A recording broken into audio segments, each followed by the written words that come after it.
bukan membuat kita menjadi orang yang susah di dunia ini. Ini tidak boleh, ini tidak boleh, ini tidak boleh. Seperti ini kok tidak boleh juga, seperti ini tidak boleh juga. Ya. Allah Azza wa Jal menjelaskan yang tidak boleh bukan berarti sempit dunia bagi kita dalam mencari rezeki dan berbuat. Sama seperti orang tua mengajarkan anaknya. Anak kecil umur 2 tahun, 3 tahun, ya. Apa yang pertama diucapkan oleh orang tua kepada dia? Dia mau ambil handphone, dimakannya.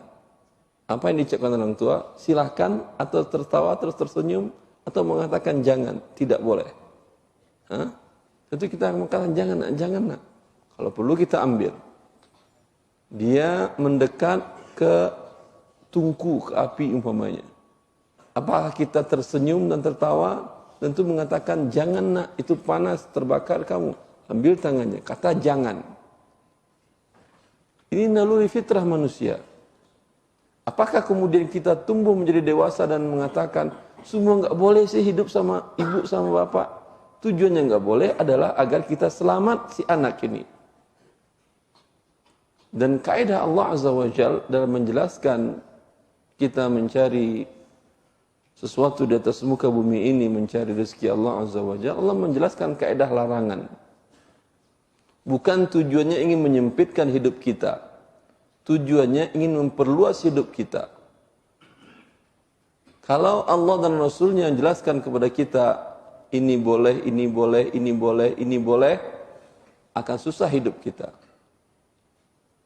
Ya, akan menjadi pusing ketika kita di Indonesia tidak ada makanan yang sama dengan yang dimakan dalam Rasulullah SAW tadi. Tetapi kaidah yang menyatakan tidak boleh berarti sisanya boleh. Yang tidak boleh dalam Al-Quran tidak, kaidahnya tidak terlalu banyak. Yang dilarang hanya sedikit, sisanya semuanya boleh. Ya. Tetapi memang tabiat manusia, wa zayyana lahumus syaitan. Syaitan menghiasi dalam kehidupan mereka. Sebagaimana dahulu nenek moyang kita Adam alaihissalam. Semua di surga dibolehkan oleh Allah, cuma satu yang dilarang oleh Allah. Wala taqrabu hadhihi syajarah, kata Allah. Wahai Adam dan Hawa, jangan kalian dekati satu pohon ini. Tapi memang tabiat manusia seperti itu. Apalagi dirayu-rayu oleh syaitan. Itu yang dilarang, itu yang bagus itu. Padahal tidak. Allah tidak akan melarang kita sesuatu yang berguna dan menguntungkan bagi kita. Malah dilarang oleh Allah Azza wa Jal sesuatu yang merugikan kita di dunia dan di akhirat. Ini penting, kaidah ini kita pahami dan kita yakini sebagai seorang makhluk Allah Azza wa Jal. Sehingga dengan demikian, ketika kita berhadapan dengan ketentuan syariat Allah, kita bukannya ngedumel atau apa bahasanya Pak? Ngedumel bahasa tingginya Pak? Menggarutu. Menggarutu sama sudah Pak. Apa salah? Artinya bukan kita malah merasakan sesuatu kok seperti ini, tidak nyaman agama Allah. Ingin lepas dari syariat Allah, ya. Kalau ingin lepas dari syariat Allah, silakan Anda pindah ke bumi yang lain. Bikin bumi sendiri di sana, buat aturan sendiri di sana. Selagi kita di bumi Allah ini dan yakin, tatkala Anda tunduk dengan syariat Allah, bukan kerugian yang Anda tuai, tapi yang Anda panen adalah keuntungan di dunia dan di akhirat. Jangankan kita yang muslim yang beriman kepada syariat Allah, orang-orang kafir, karena saya dengan teman-teman di Irwandi Tirmizi Associate for Sharia Consulting, konsultan syariah di bidang muamalat, diminta oleh Aneka Tambang. Itu perusahaan badan usaha milik negara di bidang jual beli emas. Direkturnya ingin membuat standarisasi SOP, standar operasional prosedur operasional di lembaga itu sesuai dengan syariat Allah. Tapi mungkin akan berhadapan dengan kebijakan di atas. Loh, kita kan negara kita bukan negara Islam. Kenapa Anda buat standar harus sesuai syariat Islam dalam jual beli emas?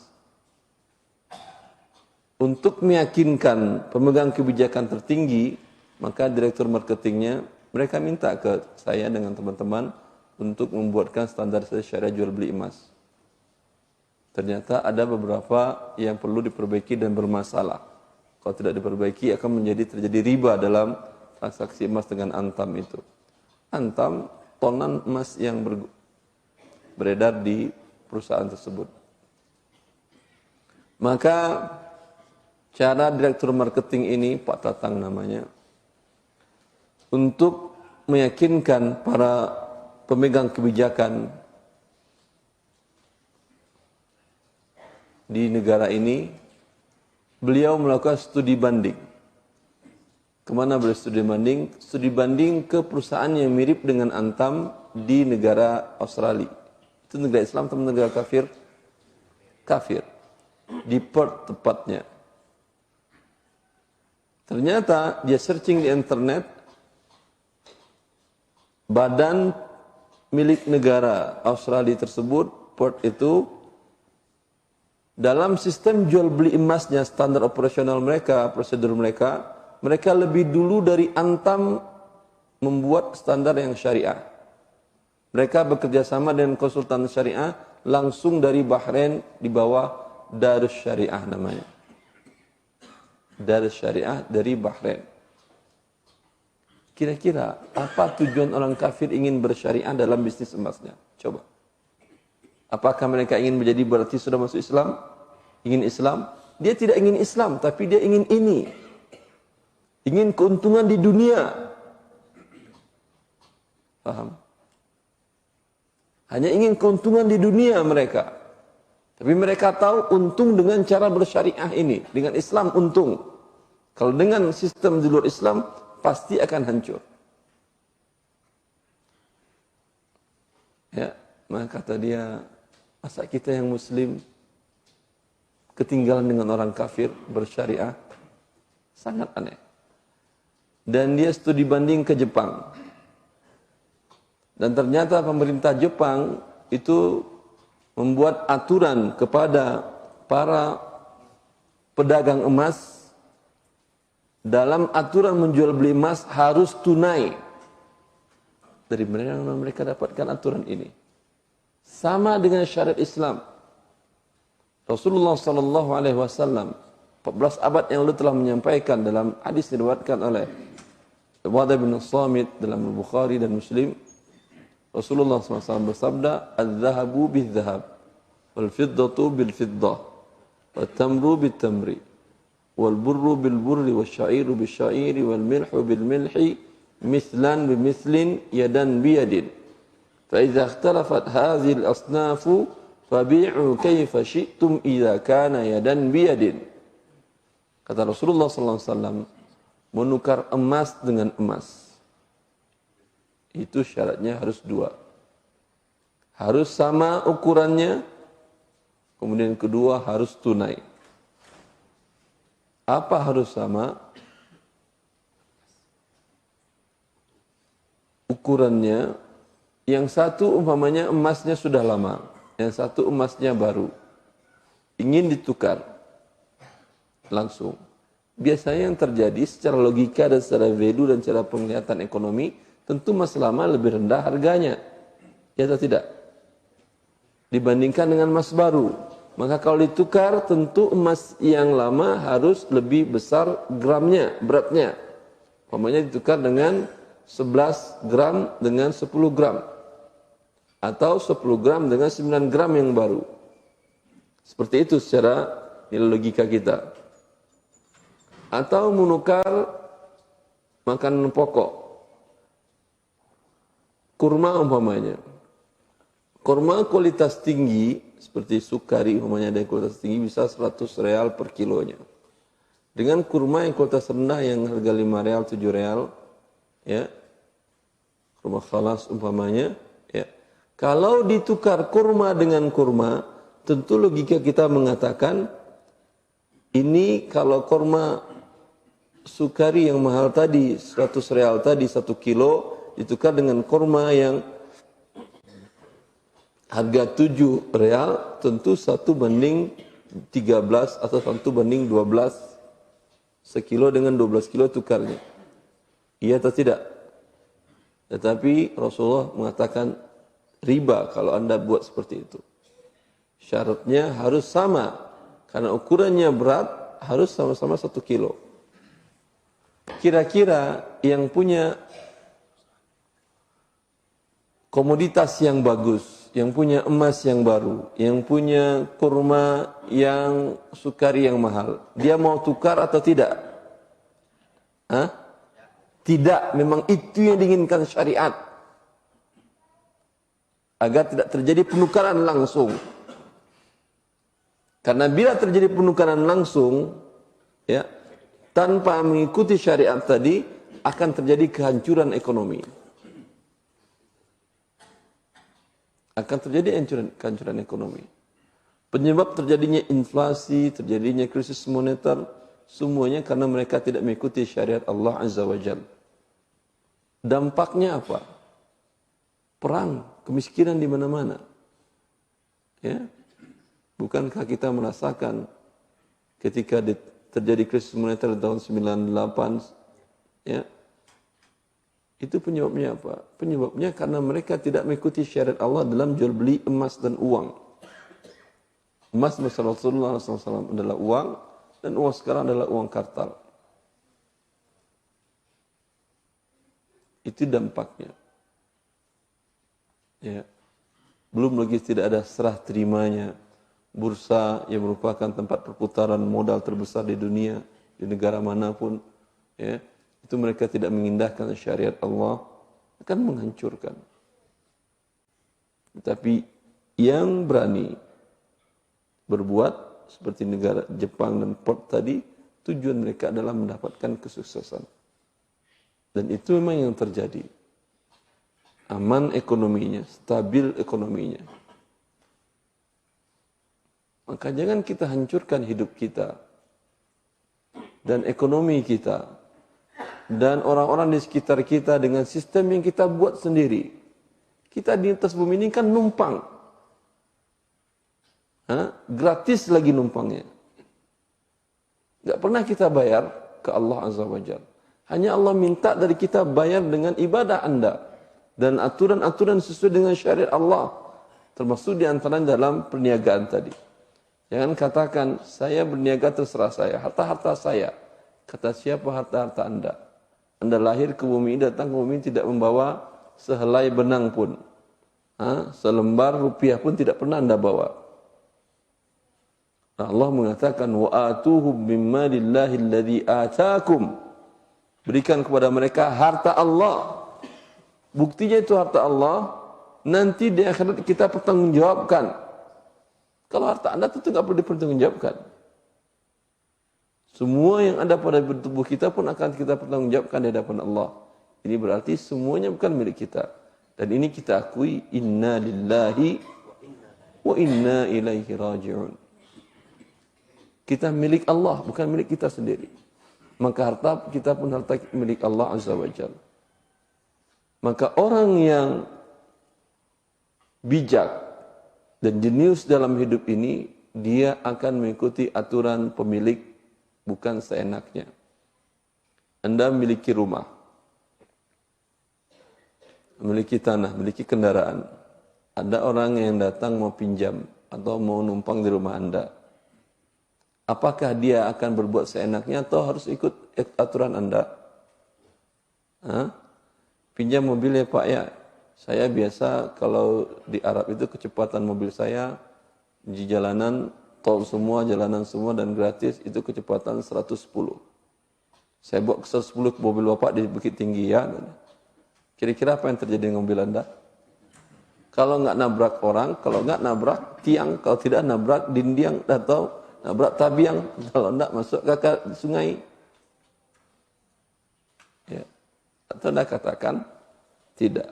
Anda minjam, ini harta-harta saya, ada ketentuannya. Di sini tidak boleh lebih dari 50 km per jam atau 60 km per jam. Kalau harta Anda, itu terserah Anda. Anda minjam. Numpang dia di rumah kita. Dibunyikannya musik kare-kare di kamarnya itu. Kadang-kadang. Awaknya kalau anaknya ketidur, tagadua sadonya kan. Dia numpang lagi, tidak bayar 1 sen pun juga. Bisa hidup dia seperti itu? Tidak. Maka dia ikut aturan yang pemilik. Dan kita mengakui walillahi ma fis samawati wal ard, milik Allah langit, bumi dan seluruh isinya. Kita numpang di sini. Yang Allah minta kepada kita hanya kita beribadah kepada Allah, tunduk dan taat kepada aturan Allah, baik dalam ibadah mahdhah maupun dalam ibadah-ibadah yang lain seperti dalam berbisnis, dalam mencari harta tadi. Allah sudah tentukan dalam jual beli emas, kalau emas ditukar dengan emas, kata Rasulullah, harus sama dan tunai. Ya, harus sama dan tunai. Kalau solusinya, tentu tidak terjadi seperti tadi kalau sama dan tunai, karena yang punya emas yang baru tentu tidak mau. Tapi ada solusi yang diberikan oleh Rasulullah SAW. Dalam hadis bahwa seorang Amilu Khaybar yang datang dari Khaybar membawa kurma yang bagus, jenis kualitas tinggi, dan dihadiahkan kepada Rasulullah sallallahu alaihi wasallam. Rasulullah bertanya, awakullu tamri Khaybar hakadha? Apakah kurma Khaybar bagus semuanya seperti kualitas seperti ini? Dia mengatakan, tidak ya Rasulullah. Tetapi aku mendapatkan kurma yang bagus ini, aku tukar dengan kurmaku yang kualitas lebih rendah. 1 sok kurma bagus saya tukar dengan 2 sok. 2 sok kurma bagus saya tukar dengan 3 sok. Ya, ini berarti menukar tidak sama. Tadi padahal kurma ini komunitas ribawi. Rasulullah sudah mensyaratkan harus sama dan tunai. Maka dikatakan oleh Rasulullah, Allah ainur riba, kata Rasulullah. Oh, ini dia yang riba, kata Rasulullah. Tapi Rasulullah berikan solusinya. Bi'il jam'a bid-darahim wabta' bid-darahimi janiban. Kata Rasulullah SAW, kalau ingin juga kamu tukar kurma kualitas rendahmu dengan uang perak. Kamu dapatkan uang perak. Kemudian kau belilah dengan uang perak tadi kurma kualitas bagus. Walaupun hasil akhirnya sama. Sama 1:2 atau 2:3. Tapi ini yang diperintahkan oleh Rasulullah SAW. Lalu jangan katakan, kalau gitu ngapain bikin repot? Tidak, bukan bikin repot. Pasti ada manfaatnya. Sering saya umpamakan, memisalkan. Di musim lebaran, musim hari raya, seperti di Bukit Tinggi jelas. Polisi lalu lintas membuat rekayasa jalan. Jalan yang biasa terbuka terkadang ditutupnya. Jalan yang 2 arah terkadang dibuat 1 arah. Ada putaran terkadang tidak boleh berputar. Ya. Kan kita katakan, ini kan putaran, saya boleh putar sini. Tidak, sekali ditutup. Ya, putar lebih jauh. Kan lebih panjang. Buang-buang bensin, buang tenaga, lebih banyak waktunya. Tapi tujuan dari polisi pasti ada. Dan buktinya kita nurut, yaitu untuk mengurai kemacetan. Bila syariat menganjurkan demikian, pasti ada manfaatnya. Karena Allah tidak menginginkan kita hidup dalam kesusahan. Itu kan artinya makin susah. Kenapa harus itu? Saya punya emas, mau saya tukar dengan emas yang baru. Pak, saya jual dulu emas dengan rupiah. Sini rupiahnya. Dapat rupiah, Pak, saya mau beli yang itu, Pak. Walaupun nanti harganya sama. Ya.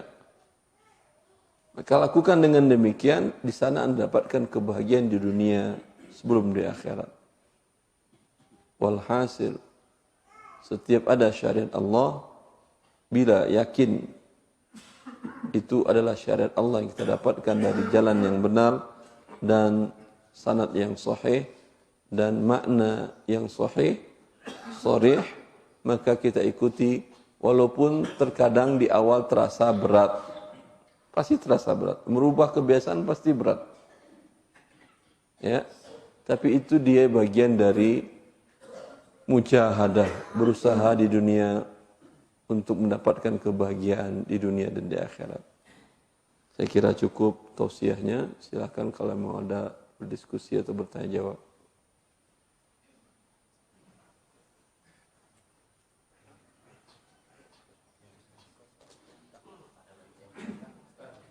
Silakan Pak.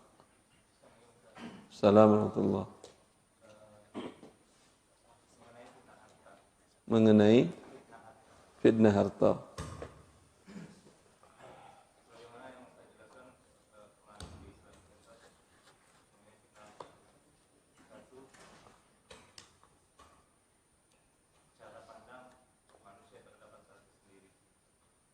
Terus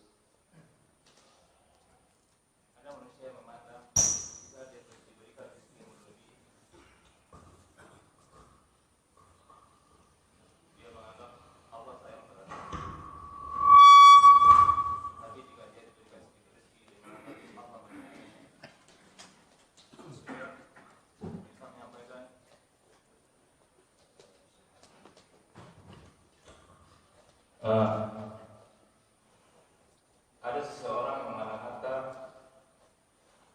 dan melihat harta itu jijik. Demikian yang Ustaz sampaikan, sebagian yang Ustaz sampaikan di kemarin di Islamic Center. Yang ingin saya tanyakan, bagaimana kita sebagai seorang muslim menempatkan harta itu sendiri dan memandang harta itu sendiri. Dari dua hal yang Ustaz sampaikan kemarin. Assalamualaikum. Harta seperti dikatakan Allah Subhanahu wa taala bagian penting dalam hidup kita. Ya, bukan sesuatu yang menjijikkan, tapi bagian penting dalam hidup kita. Allah mengatakan, "Amwalakumul lati ja'alallahu lakum qiyama." Harta kalian, yang harta itu Allah jadikan untuk kalian sebagai penopang hidup kalian. Kita dari bangun tidur sampai tidur kembali pasti tidak akan terlepas dari harta. Berarti dia penting, sesuatu yang penting tidak mungkin menjijikkan. Itu cara pandang yang salah menurut sebagian orang muslim.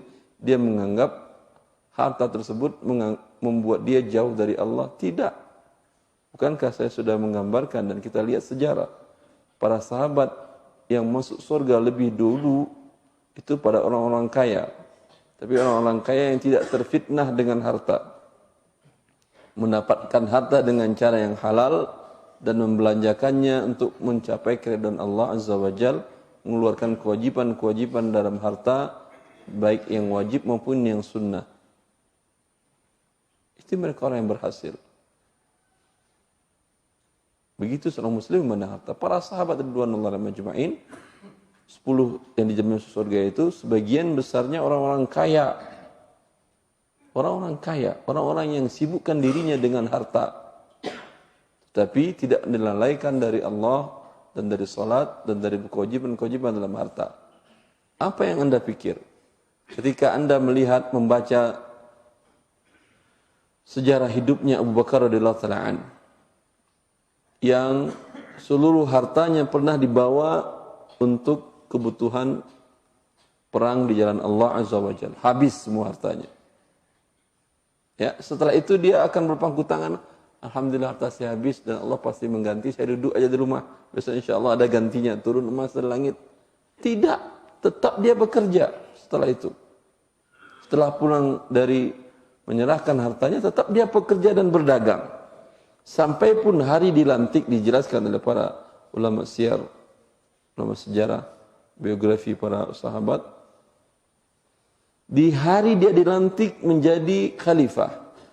Khalifah itu apa artinya? Presiden, kedudukan tertinggi di dalam kepemimpinan. Bukan RT, bukan RW, presiden. Hari ini dilantik, besok pagi-pagi dia sudah menyandang kain untuk dibawa dijual ke pasar Madinah. Karena beliau seorang pedagang kain. Kira-kira ada yang mau seperti itu? Dilantik dari gubernur, kemarin dia dagang, suruh jadi gubernur, dagang kayu. Sekarang jadi gubernur. Mau lagi berani dia mengangkat kayu untuk berdagang? Enggak ada. Bukan orang lain yang mengangkat, dia langsung mengangkat sebagai khalifah. Lalu bertemu dengan salah seorang sahabat Rasulullah Umar bin Khattab. Kata beliau, "Ila aina ya khalifata Rasulillah?" Wahai pengganti Rasulullah dalam jabatan, memangku jabatan mengurus umat. Mau ke mana? Kata Abu Bakar, "Ila suq." Saya mau ke pasar, mau jualan. Kain sudah di sini. Ya. Lalu kata Umar, kalau engkau ke pasar dan berjualan, siapa yang mengurus umat Rasulullah sallallahu alaihi wasallam? Lalu kata Abu Bakar, kalau saya tidak ke pasar, siapa yang mengurus perut keluargaku? Paham antum? Seorang khalifah, ya, menantu Rasulullah tidak malu mengangkat barang dagangan sendiri, dagang jualan, tidak malu. Halal ya akhi. Terkadang baru bergelar S1, S2, ya, malu jualan. Saya masa jualan udah kuliah tinggi-tinggi, jualan di toko kecil, itu bukan kerjaan saya. Tidak. Kalau saja Khalifatul Rasulullah, dagang dia, masa Anda malu berdagang? Saya sudah S2, S3, malu ngangkat manggul cangkul, PK sawah. Tentu beda cangkulnya orang S2, bismillah. Beda dengan cangkulnya orang yang tidak S2. Belum lagi kalau dia cara berpikir S2 tentu lebih S2, S3 namanya itu lebih panjang. Ini bagaimana cara hasilnya lebih banyak dan berguna bagi umat dan tidak merusak. Ya. Sehingga dimudahkan oleh Allah Azza wa Jalla. Maka saya heran melihat sebagian kaum muslimin, ya, baru memiliki titel S1, tapi ketika belum mendapatkan kerja yang layak, sungkan untuk mencari rezeki Allah seperti yang dilakukan oleh Abu Bakar radhiyallahu taala an. Maka solusinya tadi kata Umar, kalau begitu hai Khalifatul Rasulullah, Baitul Mal, karena Umar sebagai penanggung jawab Baitul Mal. Kata Umar, kalau begitu engkau kami beri nafkah dari Baitul Mal setengah ekor kambing sehari. Berarti satu hari, 2 hari satu kambing. Ini kami berikan sehingga kau tidak boleh lagi berdagang ke pasar. Paham? Pelajaran yang kita ambil dari sini, jangan pernah merasa sungkan. Kalau memang saya tidak ingin membangga-banggakan diri, tapi ini mungkin bisa jadi pelajaran bagi sebagian anak-anak muda. Saya pulang dari Arab Saudi, membawa ijazah doktor di bidang usul fikih. Menurut saya di Indonesia bisa tidak sampai bilangan seperti ini orang Indonesia yang mendapatkan doktor usul fikih di bidang usul fikih dari syariah dari Arab Saudi. Tetapi kemudian pulang ke Indonesia, ijazah ia dibawa, tapi tidak ada fulus, tidak ada uang. Ya, tidak bisa anak-anak saya, istri saya makan ijazah. Numpang saya pertama di rumah mertua selama 1 tahun lebih. Alhamdulillah dimudahkan oleh Allah, saya menulis buku Harta Haram Amarat Kontemporer. Itu saya tulis waktu masih di Arab Saudi. Sebagian saya lengkapi di Indonesia. Saya cetak sendiri dengan sisa modal yang ada waktu beasiswa di Arab Saudi. Saya cetak sendiri 1.000 karena tidak bisa cetak banyak. Cetak 1.000 karena uang modal cuma dikit. Saya cetak 1.000 dan saya jual sendiri. Kajian pertama saya alhamdulillah di Masjid Nurul Iman di Blok M Square. Diminta di sana, saya bawa cetakan ada sekitar 30, saya bawa. Saya titip ke panitia, tolong jualkan. Sehari alhamdulillah laku 8. Kapan dapat uang? Laku cuma 8 satu hari. Lalu kata mertua saya yang membesarkan hati, 8 di bawah 30 itu loh udah lumayan besar. Lebih dari 30% penjualan sehari itu subhanallah kata mertua saya. Alhamdulillah dari itu sampai sekarang sudah cetakan ke-19 buku Harta Haram itu dan royalti penjualan dan keuntungannya alhamdulillah bisa saya punya rumah di kota wisata dengan harga 1 miliar lebih. Bisa punya mobil 2 semuanya saya beli tunai bukan dengan cara riba. Alhamdulillah ya akhi. Ya. Allah bukakan pintu rezeki dari sana. Yang penting intinya jangan pernah kita merasa tinggi hati untuk mencari rezeki Allah yang halal. Baik. Cukup saya kira. Allah barik fiik. Silakan Bapak.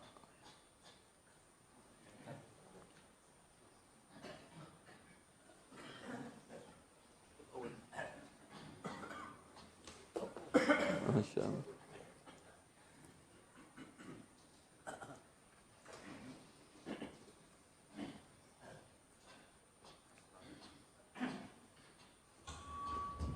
Assalamualaikum Waalaikumsalam warahmatullahi wabarakatuh.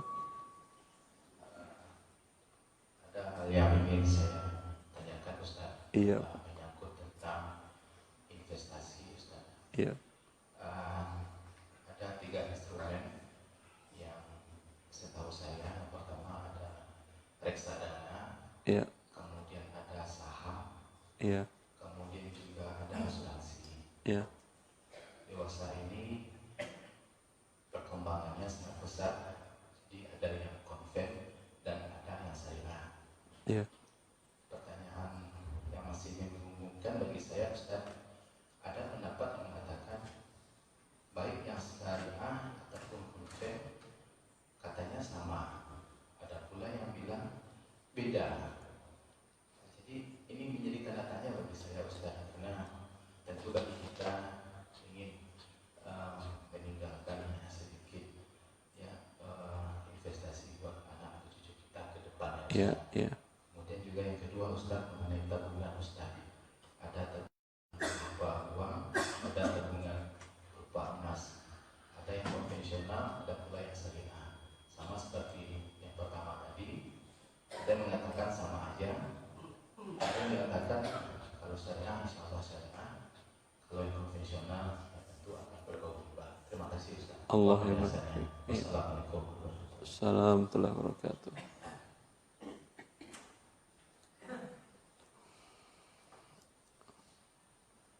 Pertama, mengenai 3 instrumen. Pertama saham syariah, reksadana syariah, kemudian satu lagi asuransi syariah. Tujuannya ingin untuk membahagiakan diri dan anak keturunan. Baik. Mengamankan masa depan anak dengan cucu dan mengamankan diri untuk di masa depan secara kasat mata, secara kasarnya tentu kita ingin ada investasi yang panjang yang bisa mendapatkan kebahagiaan. Kalaulah dilakukan dengan cara yang halal, tidak ada masalah.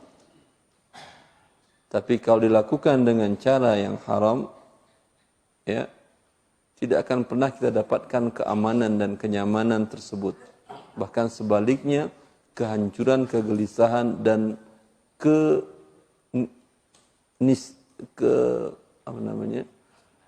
ketidaknyamanan hidup pasti akan kita rasakan. Kegelisahan hidup. Ya. Kita bahas satu persatu. Saham syariah. Kalau yang yang kita maksud adalah saham di bursa syariah, ya, ini permasalahannya adalah standar yang dibuatkan oleh Dewan Syariah Nasional tidak sesuai dengan standar syariah yang sebenarnya. Umpamanya, mereka mengatakan sebuah saham dikatakan syariah apabila pinjaman modal sebuah perusahaan tadi, pinjaman ribanya di bawah 40%. Artinya, sebuah perusahaan A bergerak di bidang manufaktur atau di bidang sembako, pertanian, agriculture, dan lain-lainnya, modalnya ada 40% dipinjam dengan cara riba. Menurut Dewan Syariah Nasional, ini namanya saham syariah. Ya. Orang yang berakal akan bertanya-tanya, 40% riba syariah. Kalau kaidah ini dibuat menjadi kaidah muttaridah, kaidah universal, akan hancur agama. Berarti syirik 40%? Bukan tidak apa-apa, syariah. Zina 40%? Tuh, Masya Allah.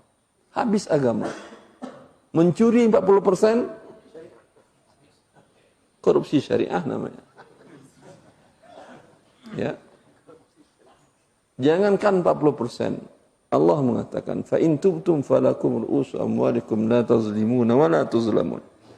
Bila kalian bertobat kepada Allah dari riba, ya, untuk kalian hanya pokok harta kalian. Pokok. Kalau Anda pinjamkan ke seseorang umpamanya 100 juta. Pegang gadai umpamanya. Kemudian Anda bertobat kepada Allah. Yang berhak boleh Anda ambil hanya uang 100 juta tadi. Ketika Anda bertobat, selama ini mungkin sudah dibayarnya dengan tanahnya yang Anda pakai, kendaraannya yang Anda pakai, hitung sewanya. Jadi tinggal pokok Muhammad 80, minta ke dia 80. Itu kalau Anda ingin bertobat, kata Allah. Artinya, walaupun 0,00 sekian persen yang riba adalah riba. Ya. Maka kalau ingin mengamankan masa depan, cari yang halal. Lihat mungkin teman atau saudara yang punya usaha sedang naik. Baik usahanya di bidang retail, sembako, dan lain-lainnya. Atau di bidang manufaktur, atau di bidang properti umpamanya, dia punya usaha. Katakan, saya ingin masukin saham di usaha Anda. Naik usaha Anda, uang saya naik. Turun usaha Anda, uang saya turun juga. Tentu, tapi kita sudah membaca, sudah memperkirakan, prediksikan, ini kedepannya umpamanya properti, umpamanya bagus prospeknya. Karena setiap orang pasti butuh rumah. Kita ikut di usaha teman tadi. Ini boleh. Tapi dengan di bursa tadi yang terjadi malah kehancuran kita. Ya, itu yang pertama mengenai saham syariah. Reksadana syariah sama berarti dengan demikian. Asuransi syariah, ya, saya bahas lebih 5 halaman di buku Harta Haram Muamalat Kontemporer, mungkin terlalu panjang. Intinya uang juga diberikan uang berlebih. Maka saya katakan BPJS Kesehatan lebih syariah daripada asuransi syariah. Walaupun mereka tidak membawa nama syariah.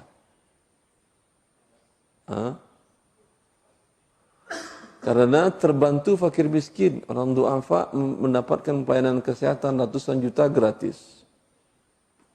Sama juga sekarang ada panduan fatwa yang dikeluarkan oleh Dewan Syariah Nasional terhadap hotel syariah. Salah seorang mahasiswa saya membuat penelitian di bidang itu, memalukan untuk membacanya. Sebuah hotel dikatakan syariah bila minuman keras tidak ditaruh di restoran, tapi by request bisa. Kalau mau pesan bisa disediakan juga. Memalukan. Itu begitu standarnya. Ya. Itu yang syariah atau syariah. Ada salah seorang jamaah yang Masya Allah sangat, semoga Allah memberikan keberkahan rezeki pada beliau. Ketika saya sakit, saya mendengar saya sakit, karena saya mau operasi dekat dari tempat hotelnya dia, saya mendaftar dengan cara yang baik, membayar dengan cara yang baik. Datang dia ke ruangan saya, ketika saya sudah tahu ada di ruangan saya, tidak buku tamu, dia panggil bagian keuangannya, disuruhnya kembalikan uang Ustaz. Ustaz berobat kita sudah senang. Ustaz sehat kita senang, kata dia. Jangan ambil uang Ustaz. Itu dia tidak mendeklarkan hotelnya hotel syariah. Tapi tidak ada khamar, baik dijamu maupun by request, tidak ada sama sekali. Tidak ada pakai khamar. Setiap orang yang datang, dia akan lihat KTP-nya mahram atau tidak. Kalau tidak, dia tidak akan terima. Banyak pelanggannya, punya 3 hotel dia di Jakarta, terbesar. Bintang 3. Padahal tidak mendeklarkan syariah. Maka yang penting dalam syariah itu adalah hakikat, bukan sebagai lambang tujuan untuk menjual agama Allah agar mendapatkan dunia. Terlalu hina kita. Oh, Ustaz. Cukup apa? Allah barik fikum. Ya. Dan yang lebih baik, sebentar satu lagi, karena berkenaan dengan masa depan. Yang lebih baik adalah kesolehan kita yang menyebabkan anak cucu itu. Bukankah di dalam surat Al-Kahfi ada tentang kisah seseorang ketika Khidir melihat sebuah rumah hancur. Lalu dibangun kembali oleh Khidir. Lalu Musa menanyakan, kenapa engkau bangun? Kemarin perahu engkau pecahin. Sekarang rumah malah engkau bangun. Kata Khidir, kata beliau, wa kana tahtahu kanzul lahuma, bahwa rumah ini milik 2 anak yatim di kota. Di bawah rumah ini ada harta yang ditinggalkan oleh orang tuanya. Ya, menurut sebagian para ahli sejarah itu adalah emas yang ditinggalkan di bawah rumahnya. Wa kana abuhuma shaliha, bapaknya adalah seorang yang saleh. Ya. Maka Allah perintahkan Khidir untuk agar anaknya menemukan warisan bapaknya. Karena kalau rumahnya ini sudah hancur, orang akan anggap tidak ada pemilik, akan dicari orang, dapat hilang harta. Tapi kalau dibangun, orang tidak akan berani mengganggu-gugat rumah tersebut. Sehingga ketika anak itu besar, nanti akan mendapatkan harta itu. Ya. Maka kata para ulama, dengan kesolehan seseorang, Allah jaga 7 keturunannya ke bawah. Walaupun hadis ini sebagian ulama tidak mensahihkannya. Sehingga saya katakan sebagian para ulama mengatakan demikian. Apa istilahnya? Air hujan turun ke tuturan, apa namanya? Tuturan ayatok turun ke tuturan. Ya, model itulah. Artinya kesolehan kita sekarang beribadah kuat dengan Allah Azza wa Jalla, belajar ilmu syar'i, ya mungkin kita tidak sampai menjadi orang yang sangat soleh, tapi mungkin cucu kita yang kedua, generasi ketiga, keempat akan dijaga oleh Allah sampai 7 generasi akan dijaga oleh Allah Azza wa Jalla. Maka yang paling baik kita tinggalkan untuk mereka adalah Allah, bukan harta. Kalau kita dapatkan dengan cara yang halal, tidak ada masalah. Ketika Abu Bakar radhiyallahu anhu membawa seluruh hartanya, Abu Quhafa, bapak Abu Bakar, menanyakan, dia sepertinya harta sudah enggak ada lagi di rumahnya. Ya. Dan Rasulullah pun menanyakan, apa yang kau tinggalkan untuk keluargamu Abu Bakar? Allah wa Rasuluh. Allah dan Rasulnya aku tinggalkan. Wallahu khairul hafizah. Pastilah Allah penjaga yang paling baik. Jangan kita serahkan penjagaan harta anak cucu kita kepada diri kita. Kita lemah. Ya. Dalam mencari harta juga begitu. Jangan kita menyangka ini adalah karena usaha sungguh-sungguh kita, harta yang didapatkan, tidak. Semuanya dari Allah. Bukankah kita mengatakan setiap pagi doa di azkar pagi, wala takilni ila nafsi tarfata ain. Ya hayyun ya qayyum bi rahmatika astaghis. Ya Allah, oh yang maha hidup dan yang maha kuat, dengan rahmatmu aku minta pertolongan. Dan jangan serahkan urusan diriku kepada diriku. Walaupun sekejap mata, sekejap mata, jangan ya Allah. Ya. Dan seperti ini ketika diriwayatkan dalam Bukhari bahwasanya ketika Rasulullah SAW wafat, beliau meninggalkan beberapa onggok makanan pokok di rumah Aisyah. Kata Aisyah, gandum itu setiap hari aku ambil. Berlalu 2 bulan, tidak habis-habis itu gandum. Ini kok banyak banget. Itu yang berkah. Kemudian Aisyah menjadi ragu, kok aneh. Fakiltuhu fafani. Maka kemudian kata Aisyah, lalu ini aku ukur kembali, aku takar kembali. Ketika ditakar dia, habis sesuai dengan takaran dia. Para ulama mengatakan dalam mengomentari hadis ini maksud dari tawakal. Bila seseorang menghitung uangnya, ketika saya kan di Jakarta sebagai dosen magister ekonomi syariah, saya diminta lebih banyak tempat untuk mengajar manajemen keuangan rumah tangga. Saya katakan manajemen keuangan rumah tangga itu dengan tawakal kepada Allah, bukan dengan hitungan-hitungan di atas kertas yang kita buat. Gaji masuk sekian, alokasi dana ini untuk ini, alokasi dana untuk ini. Kalau Anda yang ngatur, ya udah tidak akan bertambah gaji Anda, tidak akan bertambah rezeki Anda karena Anda yang ngatur. Seperti Aisyah tadi, ketika dia serahkan kepada Allah, yang penting dipakai untuk kebutuhan, enggak habis-habis. Tapi setelah dia takar, menurut dia, oh segini, berarti kedepannya cuma sekian. Habis sesuai dengan perkiraan dia tadi. Maka terima gaji, kasih hak istri, kasih hak anak, sisanya simpan, jangan pernah dihitung-hitung. Setiap hari buka lemari, berat tinggal. Oh sekian habis. Iya betul habis. Tapi kalau tidak pernah anda hitung, alhamdulillah, ada tarik. Ada saja jalan diberikan oleh Allah Azza wa Jalla. Begini kita menghadapi masa depan diri dan anak kita. Kita serahkan kepada Allah, bukan kepada diri sendiri. Dan itu yang kita deklarkan, kita proklamirkan setiap pagi dan petang. Wala takilni ila nafsi tarfata ain. Ya, tapi bukan juga tujuannya agar kita malas, tidak. Tapi jangan menghitung-hitung, kan enggak ada gunanya. Apakah dengan kita hitung bertambah uang kita? Tidak kan. Tapi kebiasaan manusia subhanallah. Ladzi jama'a malahu wa 'addadah. Dikumpulkannya hartanya, kata Allah, lalu dihitung-hitung. Ya, ketika ingin ada keluarga yang butuh pinjaman, bantuan segala macam, sebentar dulu dihitung. Keluar ke 2.000-nya, kan bisa membantu. Jangan pernah dihitung. Kebutuhan berikan, ada yang butuh berikan, ada yang butuh berikan. Dan Allah, kalau anda berhitung dengan manusia, Allah juga bertanggung jawab.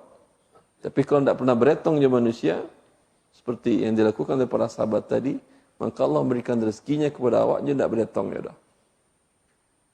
Wa yarzuquhu min haitsu la yahtasib.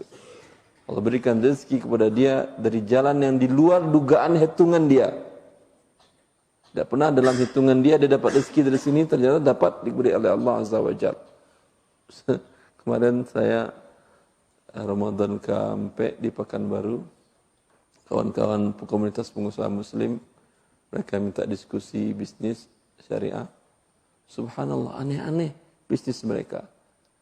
Ada salah seorangnya ngirim lidi dikirimnya, lidi sawit, dikirimnya sampai ke Eropa pakai kontainer, 2 kontainer per bulan. Kira-kira dalam terbayang enggak lidi bisa jadi kaya raya orang dengan lidi?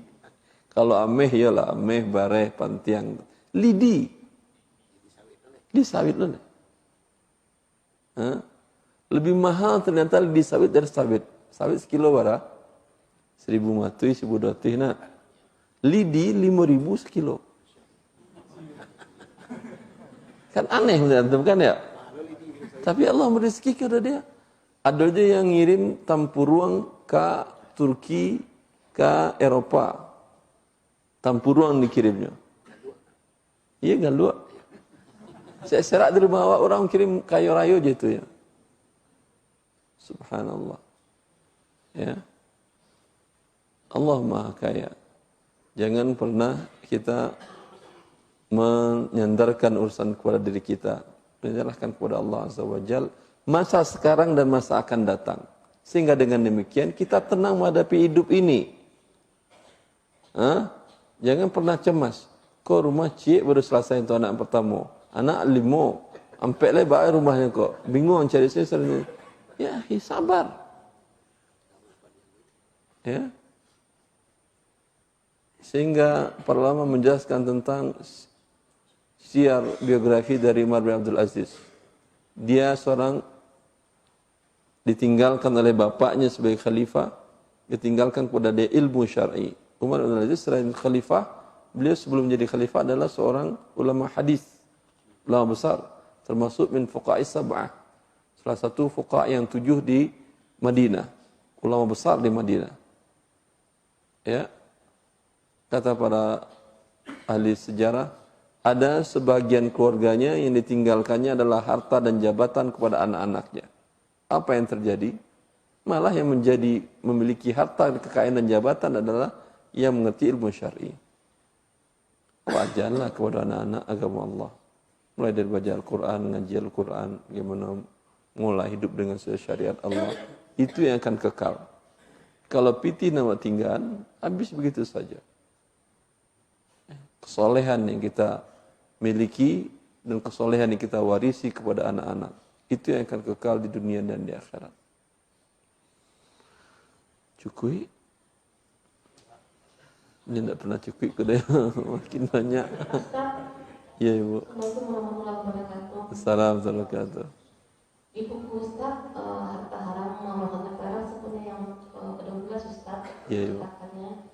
Saya baca dilarang seseorang mau menjual apa yang belum dia miliki Ustaz. Apa? Menjual? Dilarang seseorang menjual apa yang belum dia miliki hakikatnya.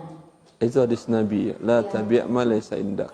Terus? Nah kemudian itu prakteknya di bank syariah mereka mengklaim sudah syar'i Ustaz. Iya. Misalkan BSN Ustaz. Iya. Nah saya melihat itu belum syar'i menurut saya. Iya.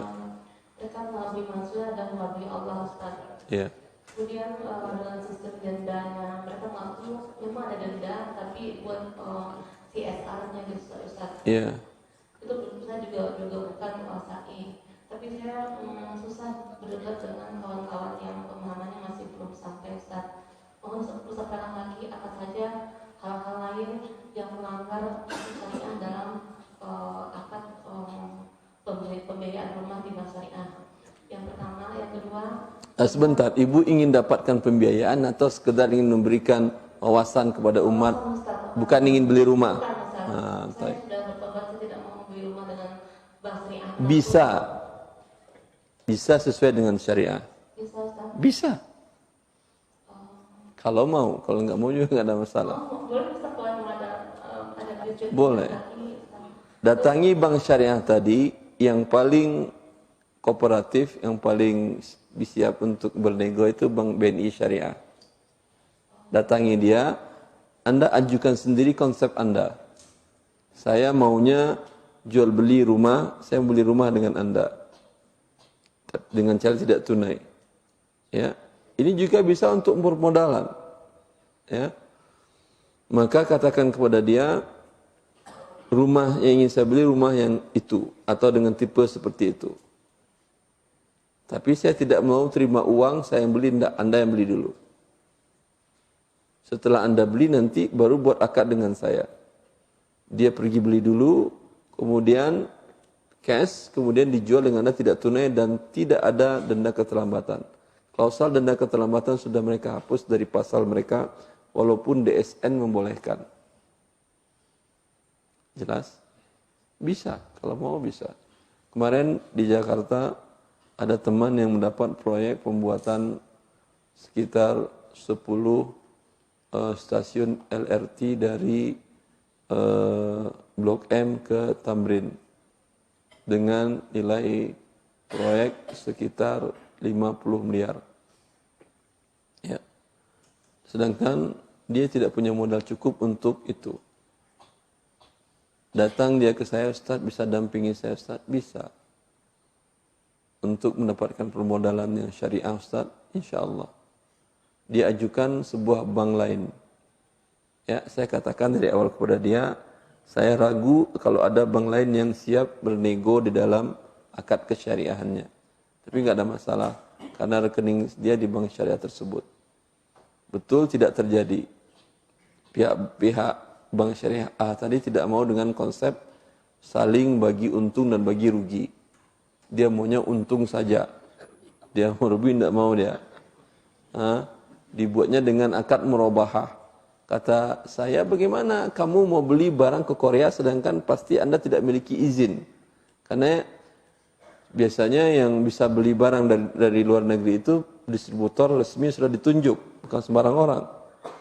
Ya, ya udah, saya wakilkan Anda yang beli ke sana. Ya udah, ini namanya bercanda namanya. Masa mau jual barang suruh dia beli dulu? Pernah ada seperti itu di pasar? Anda datang beli daging, kata Pak tukang daging, ada daging dapat aku piti, pera beli daging aku bayi kamu boleh belabia. Pernah beli daging? Tidak ada kan? Nama beli daging itu daging dan dagingnya. Saya katakan, kalau ingin, mari kita datang ke BNI Syariah. Setahu saya mereka siap kooperatif. Datang direktur bagian cabang di Kota Bekasi dekat tempat tinggalmu, kota wisata. Berkatakan ini dia, lalu ditawarkan oleh BNI Syariah, modal Anda ada berapa? Saya punya modal saham semuanya uang tunai perusahaan sekitar nilai 5 miliar. Kata dia, ya udah berarti kurangnya 45. Iya. Kami pihak Bank BNI Syariah menyerahkan modal 45 miliar ke Anda. Berarti 1:9. 1%, satu bagian milik si perusahaan tadi, 9% modalnya milik bank syariah. Kerugian kami menanggung 90%. Ini namanya usaha, tentu mungkin untung, mungkin rugi. Karena porsi sahamnya 90%. Keuntungan boleh Anda, harusnya kan 10% karena modal 10 ya. Tapi karena yang bekerja perusahaan Anda, ambil 30%. Kami biar 70%. Ini dia syariah. Ya, kalau yang tadi nggak mau rugi, kalau ini siap rugi. Jelas? Yang penting kita mengerti syariat atau tidak. Ketika kita mengerti syariat, mempelajarinya, kita minta dengan skema kita. Karena banyak kaum muslimin ketika ragu dengan bank syariah mengatakan ini enggak syariah, ini enggak syariah. Lalu bank syariah nantang. Ya udah, bagaimana sih yang syariah menurut Anda? Kami siap. Kami juga ingin selamat dari neraka. Bisa Ibu mengasihkan solusi? Bisa? Tentu kan tidak. Intinya karena kita tidak mengerti. Maka saya sampaikan, di negara yang kesadaran kaum muslimin bersyariah tinggi dan mengerti syariat Allah, itu bank syariahnya nggak berani macam-macam. Seperti di Saudi Arabia. Bank Rojihi, betul. Kalau Anda nabung di sana tidak akan ada pertambahan, akadnya kot. Walaupun taruh uang ratusan juta tidak akan ada pertambahan. Kalau ingin pertambahan punya rekening satu lagi, namanya mudharabah. Tapi uang rekening Anda akan berkurang kalau bisnisnya rugi. Tapi akan bertambah sesuai dengan porsi modal Anda kalau untung. Ada rekening satu lagi. Kalau di Indonesia kan tidak. Semuanya ada pertambahan. Ya. Ini kenapa? Produk ini kan sebetulnya menakutkan. Uang Anda akan rugi. Tapi karena mereka mengerti syariah, mereka siap. Yang namanya dagang, tentu untung mungkin rugi. Tapi perusahaan sebesar itu, kemungkinan kerugian itu kecil, tentu Anda siap. Anda menggalih apapun di pasar pasti mungkin untung, mungkin rugi. Kan siap. Yang tidak mau untung rugi, tidurlah kerjanya, ruginya. Habis waktu untuk tidur saya. Itu tidak mau rugi dia. Tapi yang mau untung pasti harus siap rugi. Maka sebagian ulama mengatakan para pedagang itu adalah orang spekulasi tinggi. Orang yang hidup dengan spekulasi tinggi. Karena kemungkinan ruginya mungkin habis semua hartanya. Tapi kemungkinan untungnya mungkin ribuan persen dari modal akan bertambah dalam waktu yang singkat. Iya atau tidak? Itu manusia hidup di dunia ini. Allah Ustaz. Cukui atau belabiah? Ustaz, yang kedua Ustaz, masih ada satu lagi. Apa tadi itu? Tentang pembelian kredit emas di Pegadaian Ustaz. Bisa beli dengan 5.000 dapat 0,0 sekian gram Ustaz. Itu bagaimana hukumnya Ustaz? Pembelian emas dengan tidak tunai. Iya, di Pegadaian. Pegadaian. Karena pertanyaan Ustaz, kita bisa beli dengan berapapun, beli 5.000, apalagi pembeliannya sampai tak terhingga Ustaz. Ya, itu salah satu yang saya dengan tim sampaikan ke pihak Antam agar dalam jual beli emas harus tunai, tidak bisa dengan DP atau dengan dicicil. Karena itu pernyataan Rasulullah. Fabi'u kaifa syi'tum idza kana yadan biyadin. Bila menukar emas dengan perak, menukar emas dengan rupiah, menukar emas dengan dolar, kata Rasulullah, harus tunai. Kalau mau tidak tunai boleh, tapi jangan dengan yang satu ilatnya sama-sama mata uang. Belilah, datang ke Pegadaian, saya siap beli dengan tidak tunai, tapi saya bayar pakai beras. Boleh? Boleh. Tapi bayar jangan dengan uang, jangan dengan perak. Jangan dengan dolar. Bayar pakai tanah, semeter tanah, saya bayar. Boleh. Boleh tidak tunai. Bulan ini 1 meter, bulan depan 1 meter, bulan depan 1 meter. Boleh. Kenapa kita heran? Kalau saja pesawat Indonesia Nurtanio dulu dibeli oleh Thailand, pakai apa dia beli? Pakai uang. Pakai beras. Bilang ke Pegadaian tadi, kalau enggak tunai pakai beras. Cukup saya kira ya. Semoga bermanfaat. Subhanakallah bihamdika asyhadu an la ilaha illa anta. Assalamualaikum warahmatullahi wabarakatuh. Allah barik.